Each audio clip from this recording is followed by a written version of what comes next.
Okay, रूपा माताजींनी पण सांगितलं. Sorry sorry.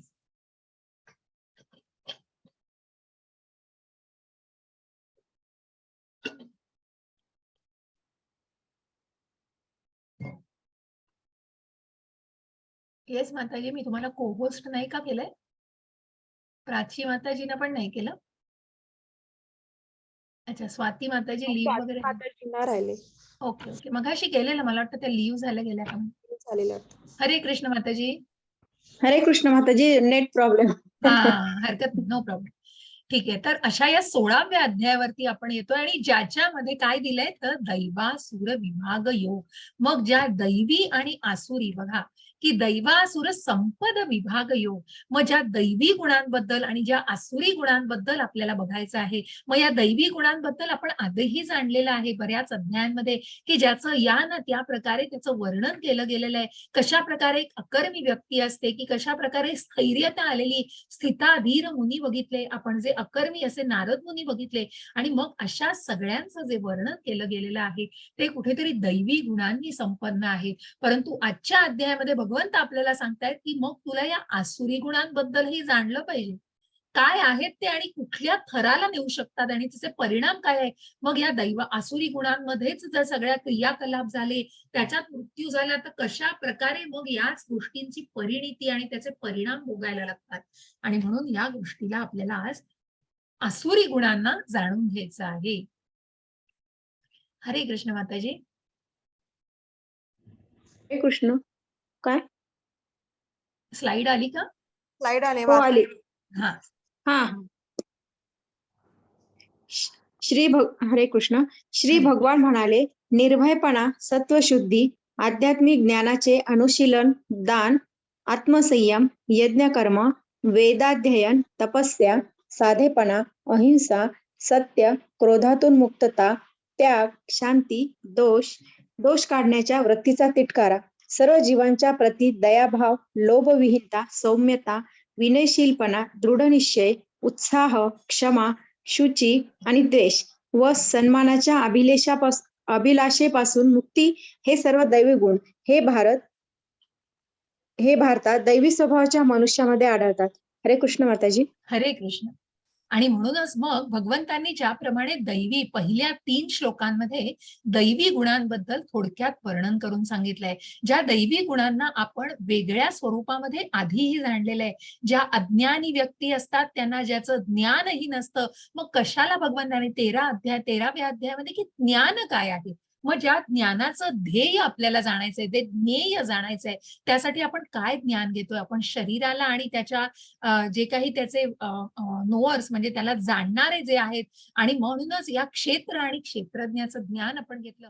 मग या सगळ्याचं ज्ञान घेऊन कुठे जायचंय, कशा प्रकारे स्वतःला त्या गोष्टींमध्ये त्या गुणांना आत्मसात करून कशा प्रकारे आचरणात आणायच्या त्या गोष्टी. आणि म्हणून भगवंतांनी या गोष्टींचं वर्णन केलेलं आहे. निर्भयपणा, सत्वशुद्धी, आध्यात्मिक ज्ञानाचं अनुशीलन, दान, आत्मसंयम, यज्ञ कर्म, अशा एक ना अनेक, लोभविहीनता, सौम्यता, विनयशीलपणा, मग कुठेतरी जी समानता आलेली असते, स्थैर्य आलेलं असतं आणि म्हणून ती दृढता आलेली असते. त्या निश्चयामध्ये कुठेतरी दृढता असते, की ज्या प्रल्हाद महाराजांचं आपण स्थिताधीर मनी म्हणून उदाहरण घेतलं, ते प्रल्हाद महाराज इतके दृढ होते आपल्या श्रद्धेमध्ये, की कितीही मरण यातना सोसायला लागल्या तरी भगवंत आहेत आणि भगवंत निश्चित आपलं रक्षण करणार आहे.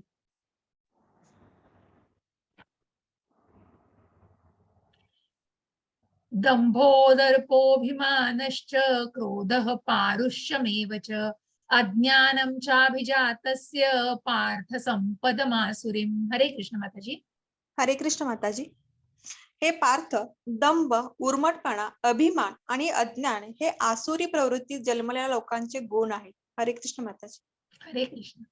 मग आसुरी व्यक्ती कशा प्रकारे वागते आणि त्या जन्मतःच कुठल्या गुणांना त्यांच्यामध्ये धरलं, तर बघा आपण बघतोय हा माजलेला हत्ती असा आहे, दंभ म्हणजे कुठेतरी त्याच्या मनामध्ये इतका क्रोध आणि उर्मटपणा की त्या वसलेल्या व्यक्तींना तो ढकलून देतोय, आणि इतकं की आपण बघतो एखादी कुठल्याही प्रकारचा प्राणी जेव्हा अगदी हाताबाहेर जातो, कंट्रोलच्या बाहेर जातो, तेव्हा त्यांचं वागणं आणि मग ते कुठेतरी जीवाला धोका निर्माण करेल इतकं त्यांचं ते वागणं असतं.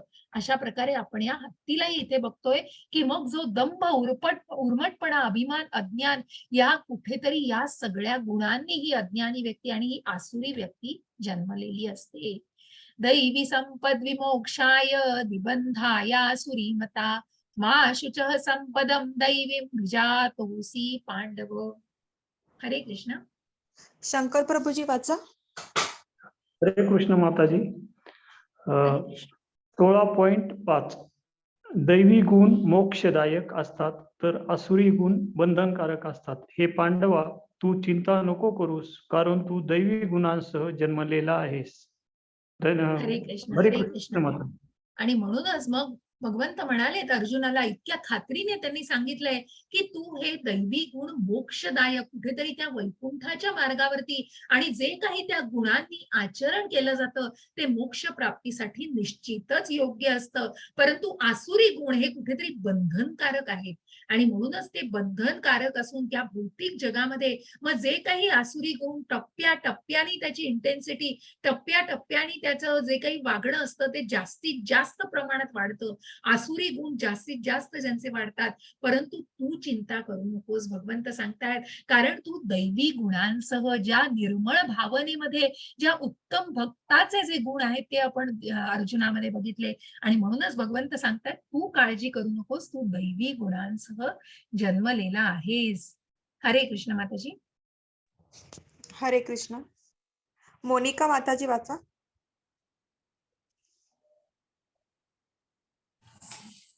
हरे कृष्ण माताजी. हरे कृष्ण. हे पार्थ, या जगतामध्ये दैवी आणि आसुरी असे 2 प्रकारचे जीव आहेत. मी यापूर्वीच तुला दैवी गुणांचे विस्तारपूर्वक वर्णन सांगितले आहे. आता माझ्याकडून आसुरी गुणांचे विवरण ऐक. हरे कृष्ण माताजी. हरे कृष्ण. आणि म्हणूनच भगवंत सांगतायत, हे पार्था, या जगतामध्ये दैवी आणि आसुरी मग अशा 2 प्रकारच्या जीवांबद्दल भगवंत सांगतायत अर्जुनाला. आणि तुला यापूर्वी ज्याप्रमाणे दैवी गुणांचं ज्ञान मी दिलेलं आहे, परंतु या आसुरी गुणांना तू माझ्याकडून जाण.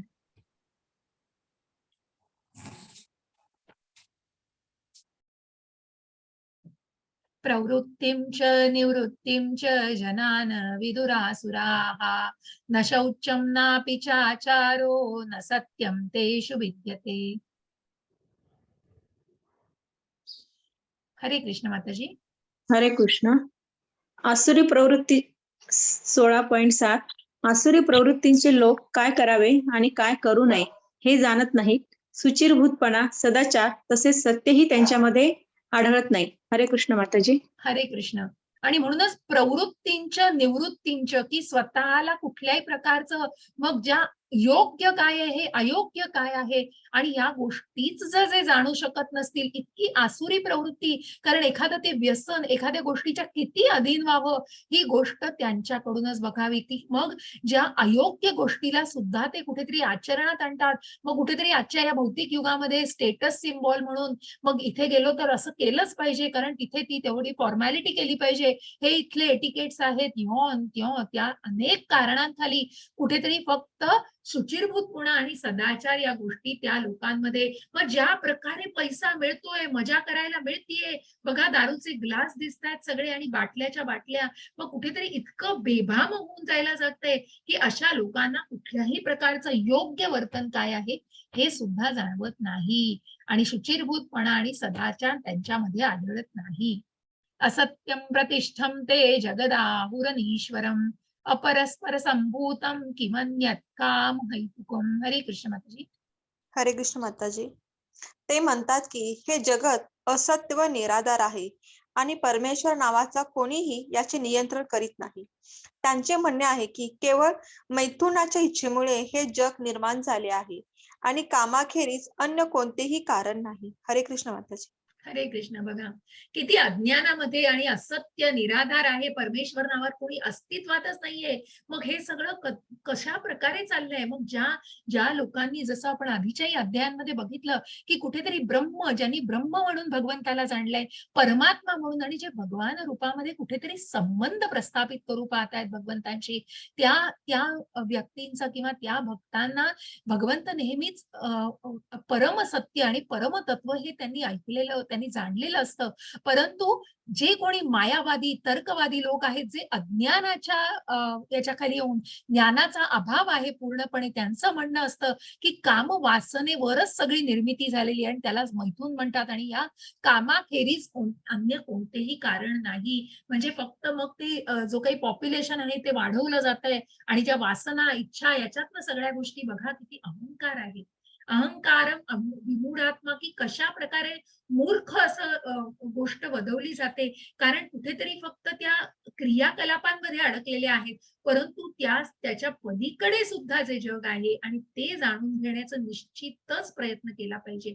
कारण ज्या अपरा शक्ती, ज्या भगवंत जे अगदी जसं मी म्हटलं की ते माळांवर कशा प्रकारे एका दोरीवर आधारित आहेत, तशा प्रकारे ते मणी जे आहेत त्यांना भगवंत आश्रित म्हणून असतात. हरे कृष्ण.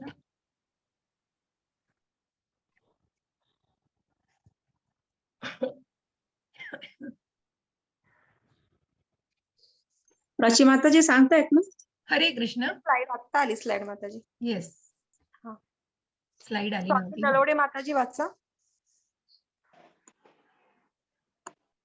16 हरे कृष्ण माताजी. हरे कृष्ण. 16.9 अशा निष्कर्षांचे अनुगमन करीत स्वतःच नाश ओढवून घेतलेले आणि अल्पबुद्धी आसुरी लोक जगाचा विनाश करण्याकरता अहितकारी व उग्र कर्मामध्ये संलग्न होतात.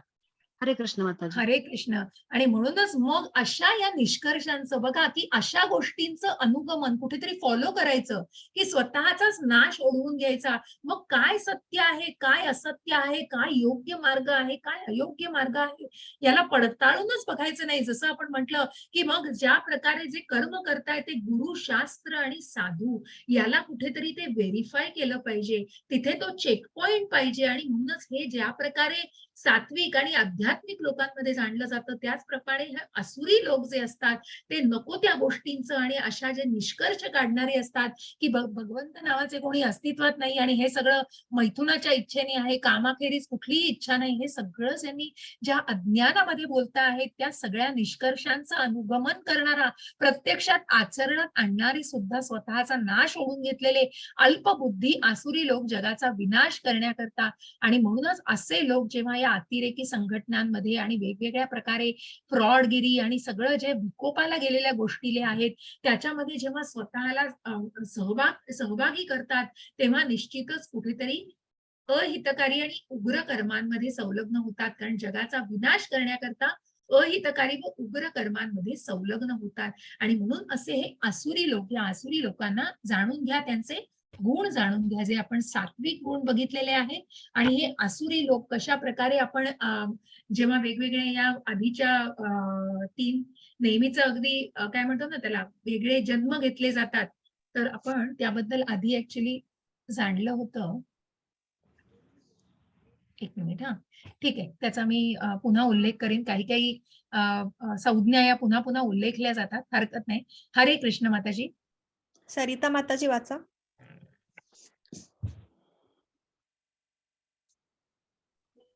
हॅलो. हरे कृष्ण माताजी. हरे कृष्ण माताजी. 16.10 कधीही तृप्त न होणाऱ्या कामाचा आश्रय घेऊन गर्व, खोटी प्रतिष्ठा आणि मधामध्ये डुबत मोहित झालेले असुर लोक अनित्य गोष्टीमुळे आकर्षित होऊन सदैव अशुचीभूत कर्म करण्यास व्रतस्थ झालेले असतात. 16.11-12 इंद्रिय तृप्ती करणे हीच मानव संस्कृतीची मुख्य आवश्यकता आहे, असा त्यांचा विश्वास असतो. अशा प्रकारे त्यांना मरे तोपर्यंत अमर्याद चिंताने ग्रासलेले असते. शेकडो हजारो पाशांनी बंद झालेले व कामकोश पारायण झालेले हे असुरी लोक इंद्रिय तृप्तीकरिता अन्यायी मार्गाने धनसंचय करतात. हरे कृष्ण माताजी. हरे कृष्ण. आणि म्हणूनच मग कधीही तृप्त होणाऱ्या कामाचा, मग ज्या प्रकारे आपण बघितलं की काम वासना, मग ज्या दुसऱ्या अध्यायापासून आपण बघितलं की कशा प्रकारे कुठेतरी एका मुलाविषयी आणि मग ती जी आधी ओढ, मग त्याच्यामधून कुठेतरी रिलेशनशिप, मग ते संबंध, आणि मग त्या प्रकारे ज्या गोष्टी की मग त्याची आसक्ती इतकी, काळजी घ्या जरा, त्याची आसक्ती इतकी वाढली जाते की मग कुठेतरी त्या गोष्टीचं कशामध्ये रूपांतर होतं, तर क्रोधात रूपांतर होतं. कारण त्या डिमांड्स वाढतात की ती इतकी व्यक्ती सवय झालेली असते काही गोष्टींची की त्या प्रकारे त्या डिमांड्स आणि त्या गोष्टींची मला पाहिजेत म्हणजे पाहिजे, आणि मग त्याप्रमाणे कधीही तृप्त न होणाऱ्या कामाचा आश्रय घेऊन गर्व, खोटी प्रतिष्ठा, बघा स्टेटस सिम्बॉल, मधामध्ये डुंबत मोहित झालेले आसुरी लोक अनित्य गोष्टींमुळे आकर्षित होऊन सदैव अशुचिर्भूत कर्म करण्यास, मग अशुचिर्भूत म्हणजे काय, तर अपवित्र असं कर्म करण्यामध्ये ते नेहमी व्रतस्थ झालेले असतात. कारण अशा अनेक गोष्टींमध्ये आणि अशा आपण जसं म्हणतो की ज्या भक्तीच्या टप्प्यावरती आपण साधू संघ, भजन क्रिया हे जे पुढचे टप्पे, त्याचप्रमाणे तो संघ आवश्यक आहे. आणि मग कुठेतरी जर अपवित्र, अशुचिर्भूत असं कर्म करण्यामध्ये कुठेतरी आपण जर काय म्हणतात ना त्याला, आचरणात आणली अशी कर्म, तर ते निश्चितच कुठल्या प्रकारचं प्रभाव असतो. आणि अशा प्रकारे हे आसुरी लोक नित्य गोष्टींकडे मुळे आकर्षित होऊन, म्हणजे कुठेतरी त्या भौतिक जगातल्या गोष्टींकडे आकर्षित होऊन अशुचिर्भूत कर्म करतात. मग इंद्रिय तृप्ती करणे ही मानव संस्कृतीची मुख्य आवश्यकता आहे असा त्यांचा विश्वास आहे. कारण कुठेतरी जेव्हा इंद्रिय तृप्ती, मग ज्या या अतिंद्रिय म्हणजे ज्ञानेंद्रिय बघतो, कर्मेंद्रिय बघतो, जसं मी म्हटलं की कशा प्रकारे या संस्कृतीची मुख्य आवश्यकता आहे याचा विश्वास बसतो, अशा प्रकारे त्यांना मरे तोपर्यंत अमर्याद चिंतांनी ग्रासलेली असते. शेकडो हजारो पाशांनी बंद झालेले, कामक्रोध परायण झालेले आसुरी लोक इंद्रिय तृप्ती करता अन्यायी मार्गाने धनसंचय. कारण कुठेतरी मग ती इंद्रिय प्राप्ती, त्या विषय वासना यापासून स्वतःला सोडवू शकत नाही.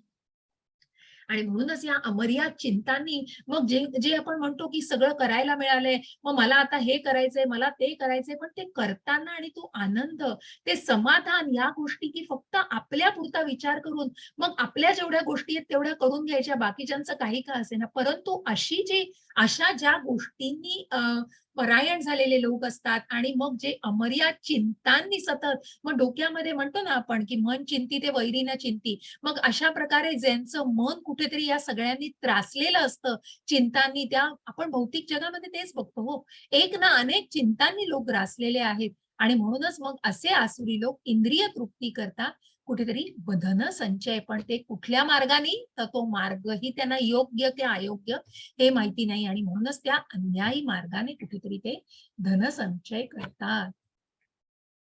हरे कृष्ण माताजी. हरे कृष्ण. आसुरी मनुष्य विचार करतो की आज माझ्याकडे इतकी संपत्ती आहे आणि माझ्या योजनेनुसार मी अधिक संपत्ती प्राप्त करेन. हे इतके धन माझ्याकडे आहे आणि भविष्यात ते उत्तरोत्तर वाढेल. हा माझा शत्रू आहे आणि मी त्याला मारले आहे आणि माझे इतर शत्रूही मारले जातील. मी सर्वांचा ईश्वर आहे, मीच भक्त आहे, मी परिपूर्ण बलवान आणि सुखी आहे. माझ्या आजूबाजूला माझे वैभवशाली नातलग असलेला मीच धनाढ्य मनुष्य आहे. माझ्यासारखा बलवान आणि सुखी इतर कोणीही नाही. मी यज्ञ करेन, मी दान देईन आणि याप्रमाणे मी मौज मजा करेन. अशा प्रकारे आसुरी लोक अज्ञानाने मोहित झालेले असतात. हरे कृष्ण माताजी.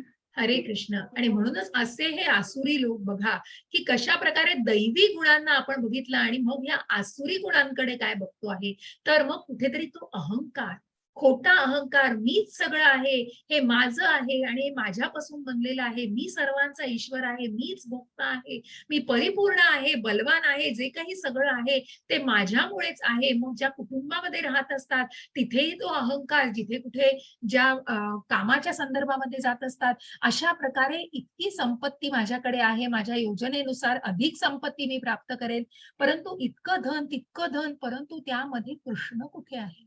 तर हे तर सगळं नसतंच, पण ती आसुरी लोकांची वृत्ती ही फक्त तामसिक भावनेमध्ये असते आणि म्हणूनच परिपूर्ण बलवान आणि सुखी आहे. माझ्या आजूबाजूला माझे वैभवशाली नातलग असलेला मीच धनाढ्य, कारण सगळा अहंकार, खोटा मी, ज्याप्रमाणे आपण हे अंतरंग मन बघितलं, की मग हा खोटा अहंकार म्हणजे मन, बुद्धी आणि अहंकार, मग अहंकारामुळे आणि त्या मनामुळे बुद्धीवर कुठला किंवा त्या बुद्धीवरती कुठला परिणाम होतो, मग त्या बुद्धीमुळे काय प्रकारचं अन्न की जे काही आपण अन्न खातो त्याच्यावरही त्याचा निश्चित परिणाम होत असतो. आणि म्हणूनच मग वैभवशाली नातलग असलेला मी धनाढ्य पुरुष आहे, माझ्यासारखा बलवान आणि सुखी इतर कोणीही नाही. कशा प्रकारे मग माझ्याकडे हे आहे, मग सगळं ते क्लेम करायचं आणि माझ्या इतकं कोणी सुखी नाही, कंपॅरिझन चालू ठेवायचं, मग कुठेतरी तिथे समाधान नसतं हो. मी यज्ञ करीन, दान करीन, तप करीन, पण मी मौज मजा करणार. मी सगळी मजा करणार. भौतिक जगामध्ये फक्त मजा करायला मी आलेलो आहे. आणि अशा प्रकारचे जे आसुरी लोक असतात, जे स्वतःचं आपण जे काही बघतो की स्वतःचं कर्तव्य पूर्णपणे विसरून ते अज्ञानाने मोहित झालेले असतात. हरे कृष्ण माताजी. राधा माताची वाचा.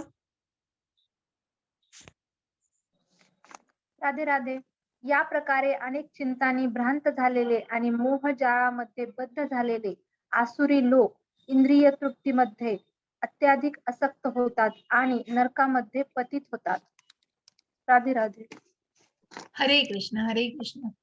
मग यांची परिणिती काय होती हो, की मग जे अनेक चिंतांनी बद्ध झालेले असतात आणि डोक्यामध्ये अनेक विचार, मोहजालामध्ये स्वतःला कुठल्या तरी त्या लूप मध्ये घालत राहायचं, असे हे आसुरी लोक इंद्रिय तृप्तीमध्ये अत्याधिक आसक्त होतात आणि मग त्यांना नरक यातना भोगायला लागते. कुठेतरी स्वतःच्या इंद्रिय तृप्तीसाठी मग ती काम वासना, जे इस्कॉन 4 नियम मुख्य सांगतं, त्याच्यासाठी प्रत्येक जण बांधील आहे. कारण मनातली करुणा, मनातली जी हेवे दावे, दुसऱ्या प्राणी मात्रांविषयी वाटणारा हेवा हा त्या मांसाहार जर जे कोणी सेवन करत असतील त्या गोष्टीतून होतो आणि म्हणूनच त्या इंद्रिय तृप्तींसाठी त्या गोष्टी केल्या जातात आणि अत्याधिक आसक्त होतात त्या इंद्रिय तृप्तींमध्ये. मग अशांना फक्त नरकवासच मिळू शकतो. हरे कृष्ण माताजी.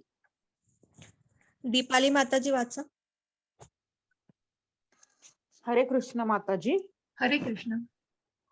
16.18 मिथ्या अहंकार, बल, गर्व, काम आणि क्रोध यांनी मोहित झालेले असुरी लोक स्वतःच्या देहामध्ये आणि इतरांच्या देहामध्ये स्थित असलेल्या परमपुरुष भगवंतांचा द्वेष करतात आणि खऱ्या धर्माची निंदा करतात.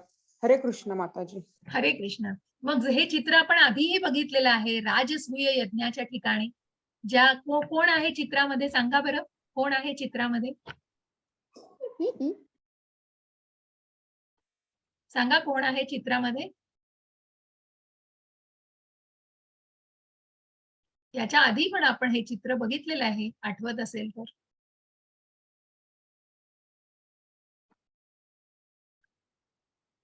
नाही आठवत आहे? शिशुपाल.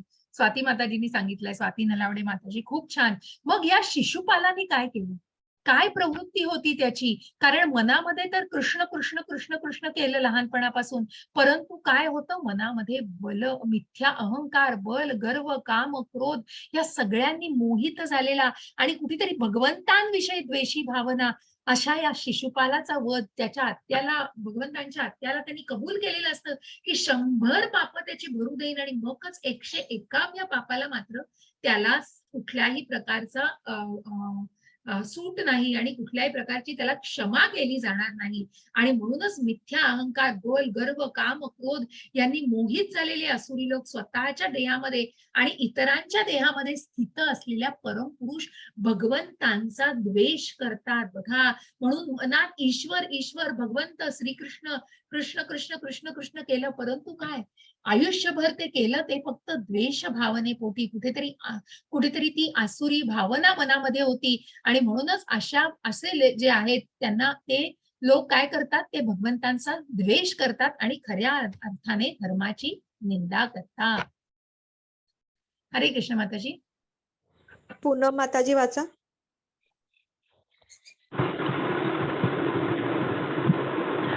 हरे कृष्ण माताजी. हरे कृष्ण.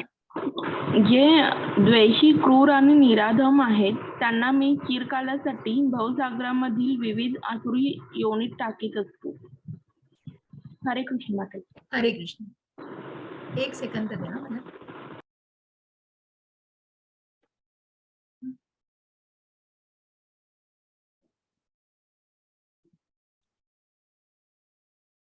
मग जे द्वेषी क्रूर नराधम आहेत, ज्या प्रकारे आपण 7व्या अध्यायात बघितलं, तुम्हाला आठवत असेल तर, मग मला सांगा बरं, कुठल्या 4 प्रकारचे लोक भगवंतांना शरण जाऊ शकत नाहीत आणि कुठल्या 4 प्रकारचे भगवंतांना शरण जातात?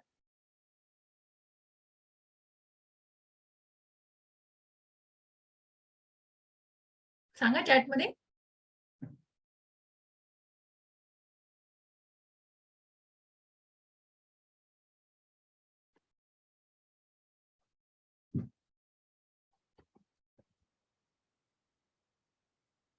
सांगा चॅटमध्ये. 7व्या अध्यायामध्ये आपण 4 प्रकारचे लोक बघितले जे भगवंतांना शरण जाऊ शकतात आणि जे 4 प्रकारचे बघितले जे भगवंतांना शरण जाऊ शकत नाहीत. सांगू शकता? क्विज कोणी सोडवली आहे? मला चारही त्या गोष्टांची सांगा बरं. थोडासा संवाद साधा. खूप आनंद होईल संवाद साधलात तर.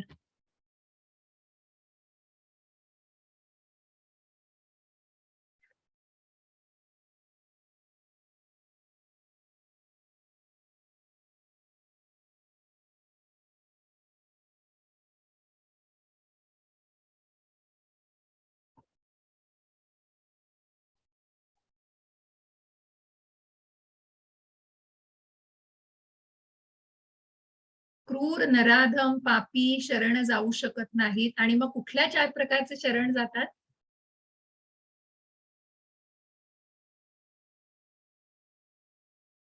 करुणामय.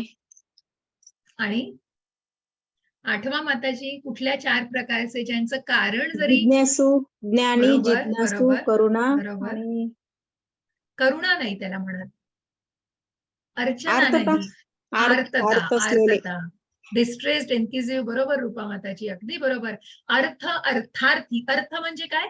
जे संकट. आर्ती, आर्त म्हणजे काय?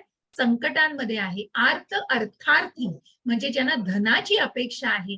आणि ज्ञानी आणि जिज्ञासू, ज्या परीक्षित महाराजांचं आणि शुकदेव गोस्वामींचं आपण जे उदाहरण म्हणून बघितलं, अशा प्रकारच्या व्यक्ती भगवंतांना जरी त्या कारणांनी शरण जात असतील तरी निश्चितच ते पूर्णपणे भगवंतांना लीन होतात. आणि इतके लीन होतात की जे ध्रुव महाराज, की ज्यांना अर्थार्थी, ज्यांना कुठेतरी राज्य मिळवायचं होतं, परंतु ज्या वेळेला प्रत्यक्ष भगवंतांनी जेव्हा 6 महिन्याच्या त्यांच्या अनेक तपानंतर आणि त्यांनी जेवढ्या नामस्मरण केलं आणि ज्या एका पायावर उभं राहून आणि इतकी ते तप केलं, अगदी कठीण तप केलं, अशा या तपाने भगवंत प्रसन्न झालेले आहेत. आणि मग जेव्हा भगवंतांचं दर्शन झालं प्रत्यक्ष ध्रुव महाराजांना, तेव्हा ध्रुव महाराजांनी काय सांगितलं की मला काहीही नकोय महाराज, आणि मला भगवंता, मला तुम्हाला बघितल्यावर मला काहीही इच्छा नाहीये कसली आता.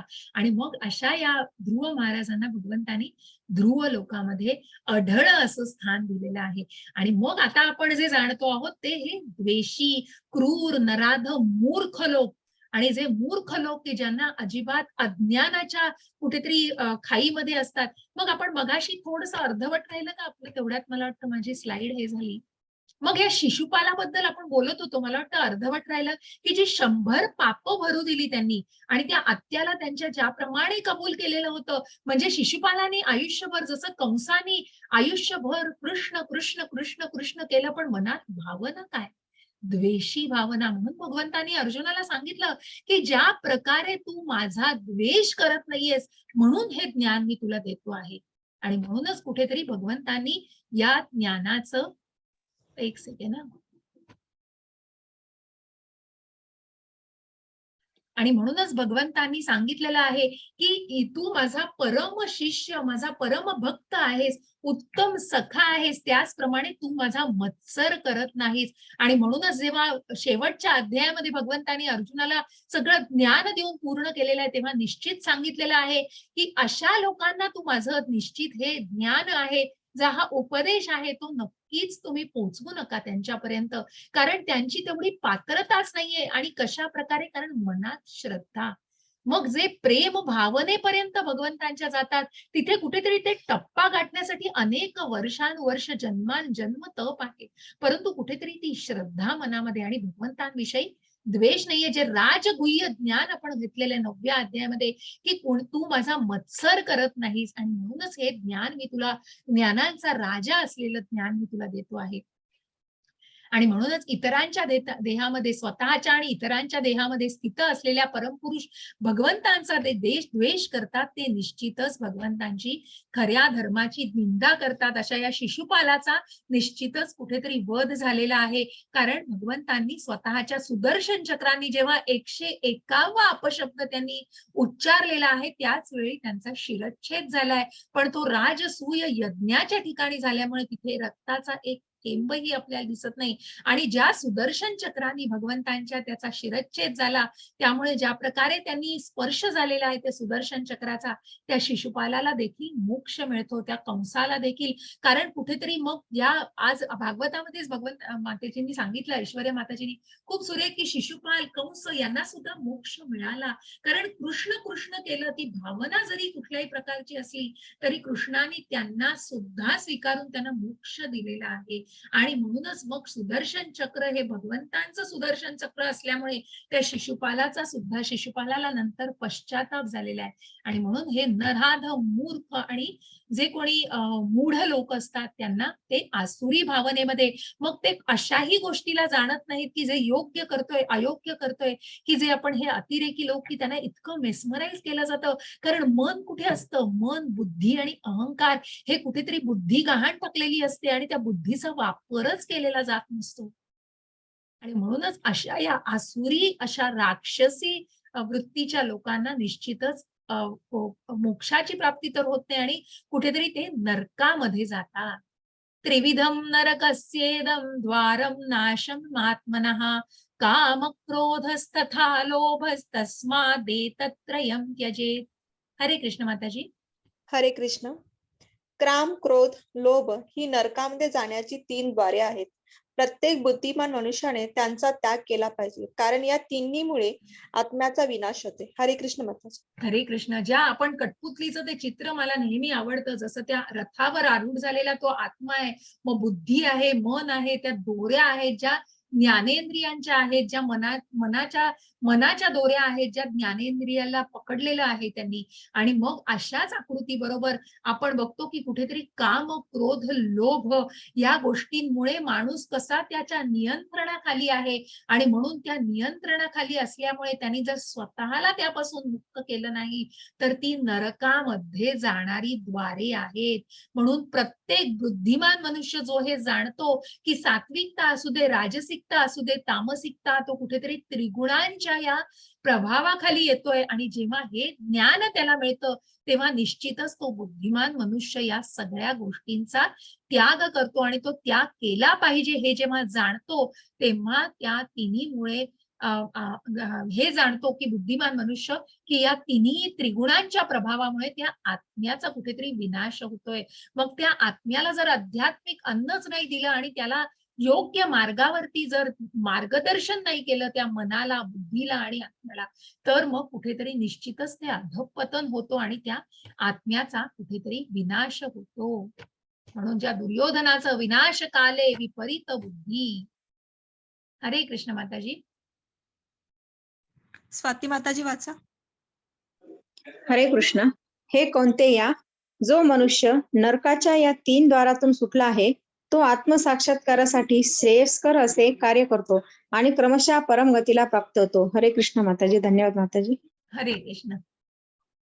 हे कौंतेया, जो मनुष्य बघा या नरकाच्या 3 द्वारातून, मग ज्यांनी हे काम, क्रोध, लोभ या स्वतःला याचा त्याग केलेला आहे आणि या 3 द्वारांपासून जो सुटला तो निश्चितच क्रमशः भगवंतांच्या या गतीला, मग तो आत्मसाक्षात्काराच्या भावनेमध्ये स्वतःला निश्चितच मार्गस्थ करू शकतो. कारण कुठेतरी त्या आध्यात्मिक ज्ञानामुळे त्याला इंद्रियांचं नियंत्रण करणं, तप करणं, मग तो वेदाभ्यास करणं आणि त्या उत्तम गुरुची, ज्या गुरु आपल्याला दिसताय तिथे, मग हे ज्ञान कुठून घेतलं जातं तर या ज्ञानाचा सुद्धा उत्तम रीतीने पाहिजे ते ज्ञान आणि योग्य ज्ञान पाहिजे आणि म्हणूनच त्यासाठी त्या आध्यात्मिक गुरूंचं महत्व सांगितलेलं आहे आणि म्हणूनच श्रेयस्कर असे कार्य तो करतो आणि क्रमशः परमगतीला प्राप्त होतो. जो या काम क्रोध लोभ याच्यातनं सुटलेला आहे तो आत्मसाक्षात्काराच्या मार्गासाठी अतिशय सुयोग्य आहे आणि कुठेतरी तो मार्ग स्वतःला सुकर करून घेतो आहे. यशास्त्र विधिमुत्सृज्य वर्तते कामकारतः न स सिद्धिमवाप्नोति न सुखम न पराम गतिम. हरे कृष्ण माताजी. मोनिका माताजी वाचा.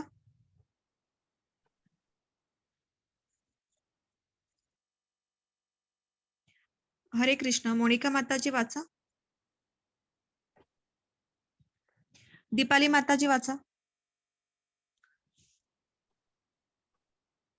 हरे कृष्ण. दीपाली माताजी, मोनिका माताजी, तुम्ही हँड रेस केलेले आहात. दीपाली माताजी वाचा. हरे कृष्ण माताजी. हरे कृष्ण. 16.23 जो शास्त्रविधींचा त्याग करतो आणि आपल्या लहरीप्रमाणे कर्म करतो त्याला सिद्धी सुख आणि परमगतीही प्राप्त होत नाही. हरे कृष्ण माताजी. हरे कृष्ण.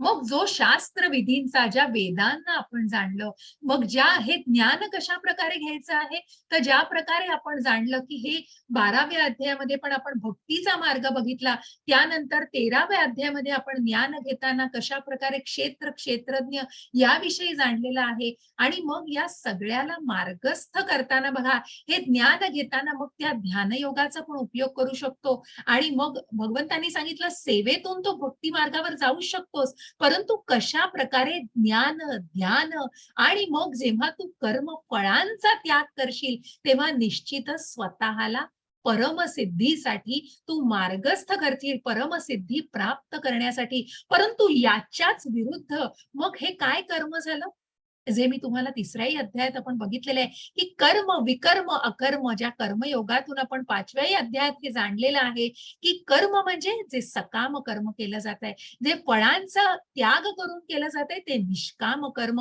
की जे भगवंतांसाठी कार्य केलं जात आहे ते अकर्म आणि मग जे सगळ्या नियमांना धाब्यावर ठेवलेलं आहे आणि त्या नियमांच्या विरुद्ध सगळं कार्य केलं जातं, कर्म केलं जातं, ते म्हणजे विकर्म. मग अगदी सिग्नल नको जिथे नो पार्किंग लिहिलं आहे तिथेच गाडी पार्क केली जाणार. मग अनेक असे हे छोटे छोटे नियम आहेत, परंतु जे शास्त्र विधींचा त्याग करतायत, जे विधी विधानांना जे त्यागून आणि मी म्हणेनच तीच पूर्व दिशा अशा प्रकारे माझ्याच लहरीप्रमाणे मी मला हवं तसं वागेन, मग हे इस्कॉनचे 4 नियम सुद्धा पाळले जात नाहीत. जे मुख्य नियम आहेत की जिथे जुगार खेळू नका, मद्यपान करू नका आणि परस्त्रीशी संबंध न ठेवणं आणि मांसाहार न करणं, हे अत्यंत काटेकोरपणे पाळणं आवश्यक आहे. कारण शास्त्रांमध्ये नमूद केलेलं आहे कुठेतरी प्रत्येक भावनांशी हे निगडीत आहे आणि म्हणूनच या भावना जिथे जपल्या जातात तिथे त्या आत्म्याला कुठेतरी मग तो निर्मळपणा दिला जातो.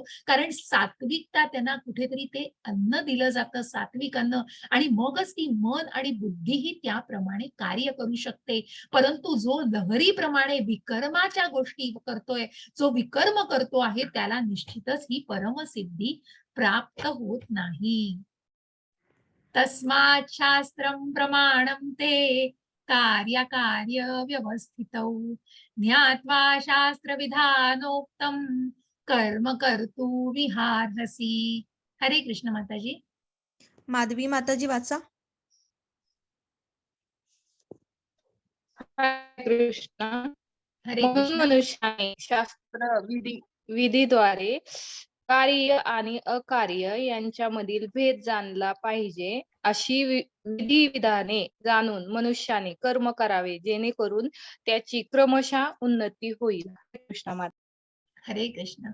आणि म्हणूनच अशा व्यक्तीने बघा प्रत्यक्ष भगवंत जेव्हा स्वतःचं उदाहरण देतात, ज्या वर्णाश्रम पद्धतीमध्ये सुद्धा आपण जेव्हा 3रा अध्याय बघितला तेव्हा प्रत्यक्ष भगवंतांचं उदाहरण त्यांनी दिलेलं आहे. म्हणून भगवंत स्वतः म्हणतायत की मी जर माझं हे योग्य जबाबदारीने केलं नसतं तर कुठेतरी काय म्हणतात ना त्याला की अमाप हे लोकसंख्या वाढली असती आणि ती वर्ण शंकर कुठेतरी हे सगळं सिस्टीम खराब झाली असती आणि कुठेतरी स्पॉईल झालं असतं, कुठेतरी या गोष्टी इतक्या थराला गेल्या असत्या, की मग ज्या ज्या वेळेला वर्णाश्रम पद्धती आली, की जो तो आपल्या वर्णानी आणि आश्रमामध्ये कशा प्रकारे ज्याला विभाजन केलं गेलेलं होतं, मग त्या विभाजनाचं महत्व जसं स्पष्ट केलेलं आहे, मग प्रत्यक्ष भगवंतांनी काय कर्म केली नाही हो?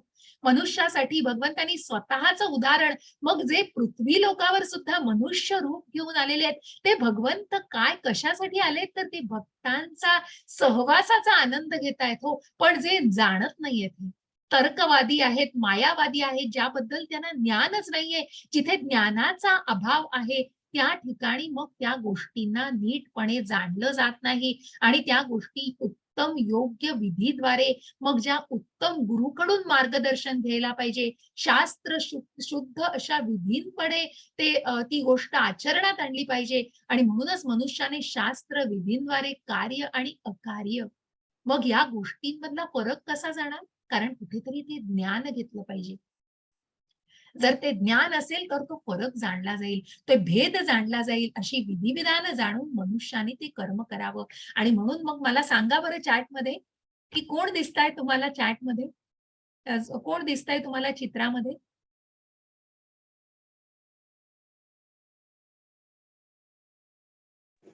सांदीपानी कोणाचं गुरु का? चित्र आहे? बरोबर, अगदी बरोबर. सांदीपनी गुरु आणि तिथे कोण आहेत कृष्ण प्रत्यक्ष? कृष्ण कृष्ण भगवान आणि भगवान कृष्ण. त्यांच्या बरोबर हम्म, त्यांचा सुहृद सखा कोण आहे? बलराम का? नाही. सुदामा तिथे आहे. आणि म्हणूनच असे अनेक सखे भगवंतांचे, की खूप छान माताजी, धन्यवाद. म्हणूनच मनुष्याने का शास्त्रविधींद्वारे, की मग ज्या वेदांत सूत्राचा अभ्यास भगवंतांनी, ज्या वेदांत, की वेदांचा अंत म्हणजे भगवंत. आणि म्हणूनच ज्याने वेदांचा अभ्यास केला त्यांनीच भगवंताला जाणलेला आहे. या मनुष्याने प्रत्यक्ष भगवंतांनी स्वतःचं उदाहरण देऊन, की भगवंतांनी सुद्धा बालपणी आणि त्या काळामध्ये सांदीपनी ऋषींच्या आश्रमात राहून जेव्हा ज्ञान घेतलं आणि तत्व जाणून घेतलं, कार्य अकार्य यातमधला फरक जाणून घेतला, हे सगळं ज्ञान प्रत्यक्ष भगवंत, जसं वसुदेव देवकींच्या पोटी जेव्हा वसुदेवांनी विनंती केली, तेव्हा छोटं बाळ म्हणून ते प्रकट होण्याची ते जन्म घेतलेला आहे भगवंतांनी. वसुदेव देवकी, की ज्यांनी आपले माता पिता कोण आहेत ते स्वतः ठरवून त्या प्रकारे वसुदेव आणि देवकीच्या पोटी जन्म घेतला. असे भगवंत प्रत्येकाचं अगदी प्रत्यक्ष उदाहरण म्हणून सांगतायत आणि त्याचा दाखला देऊन भगवंत म्हणतायत, की यातला भेद आणि प्रत्येकाने त्या वेदांचा अभ्यास करून ते कर्म केलं पाहिजे, जेणेकरून आध्यात्मिक मार्गावरती तो त्यांची उन्नती साधू शकेल. आणि म्हणूनच मग मला 1 सेकंद द्या, मी त्या माताजींना रिमाइंड करते. हा, 1 मिनिट. प्रभूजी येणार आहे.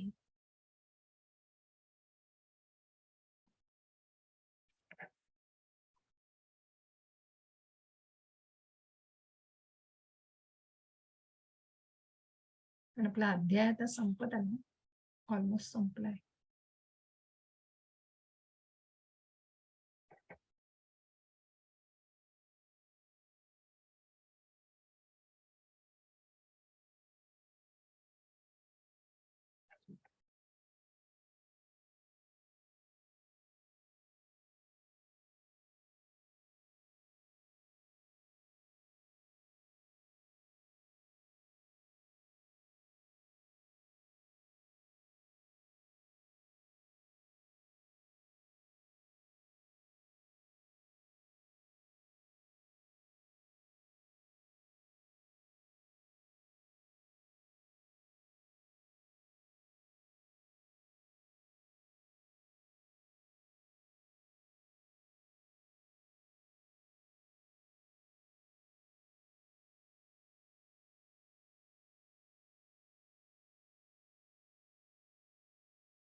आवाज म्यूटच आहे माताजी नसल्यामुळे.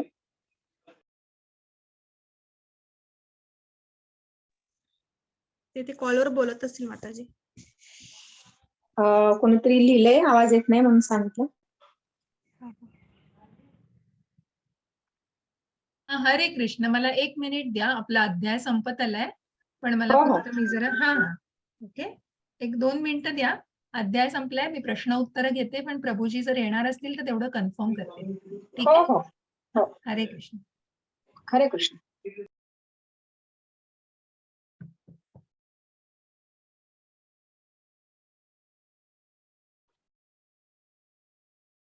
ठीक आहे, नो आले प्रभूजी तर बघूया आपण.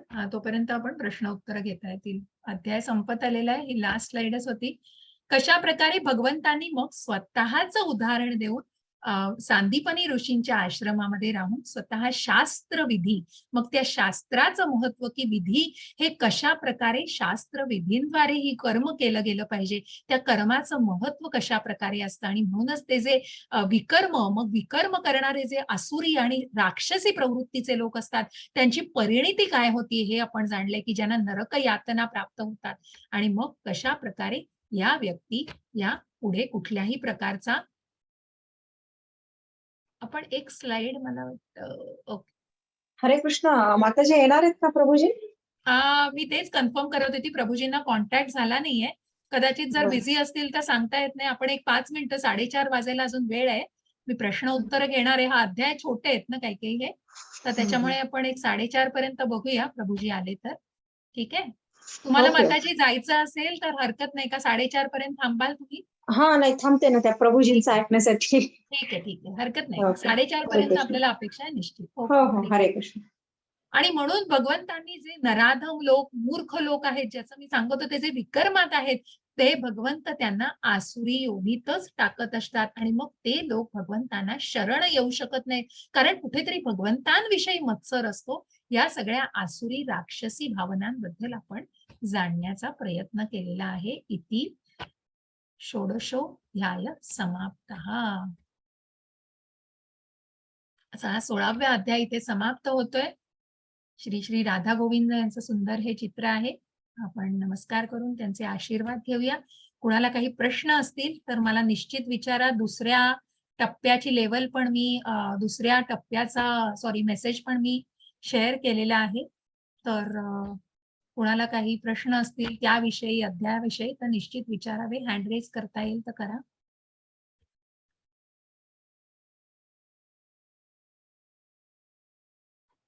चॅट मध्ये काही आहे का?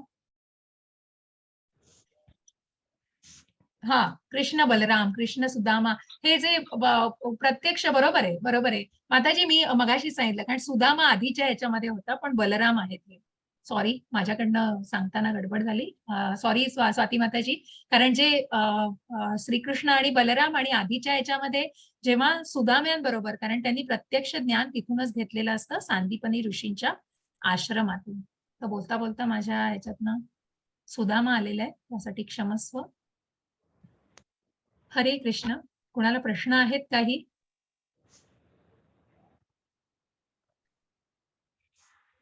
मी एकदा प्रयत्न करून बघते, काही माझा कॉन्टॅक्ट झाला तर. 5 मिनिटं आहेत आपल्याकडे.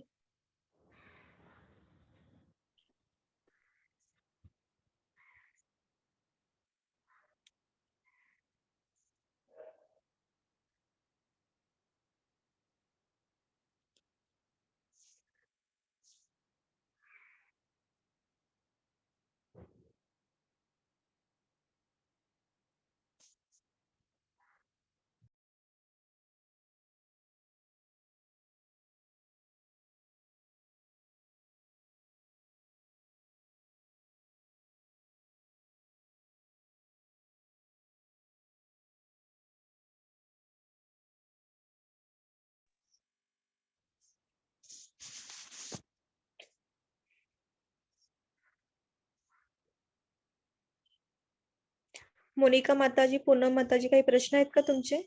हँड रेज आहेत.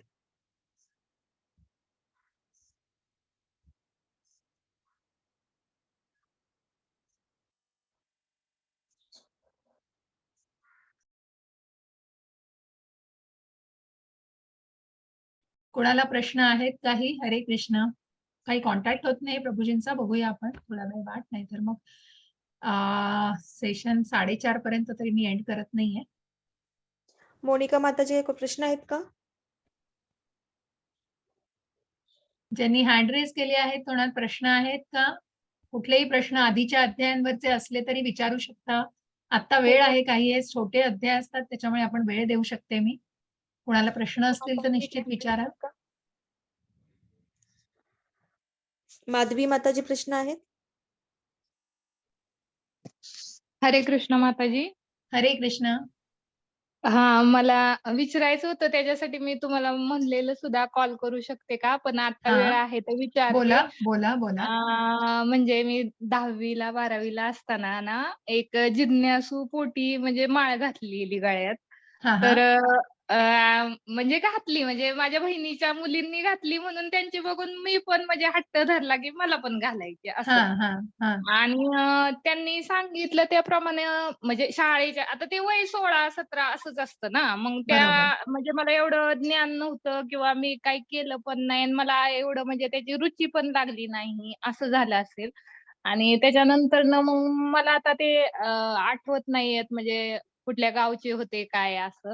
तर माळा आहे तीच, पण मला आता वाटते की समजा जर दुसऱ्या गुरूंकडून घालायची झाली ना, आपल्याला खरंच ज्ञान घ्यायचंय आणि त्याप्रमाणे करावं, किंवा मग मी माझ्या मनात असं वाटतंय एखादं आपले जे माझी जिथं भावना आहे तिथं समाधी मंदिर आहे त्यांचं ते हे मानून त्यांच्याच मंदिरात जाऊन अशी त्यांच्याकडून माळ घातली तर ते चालेल का? असं मला थोडंसं विचारायचंय तुम्हाला.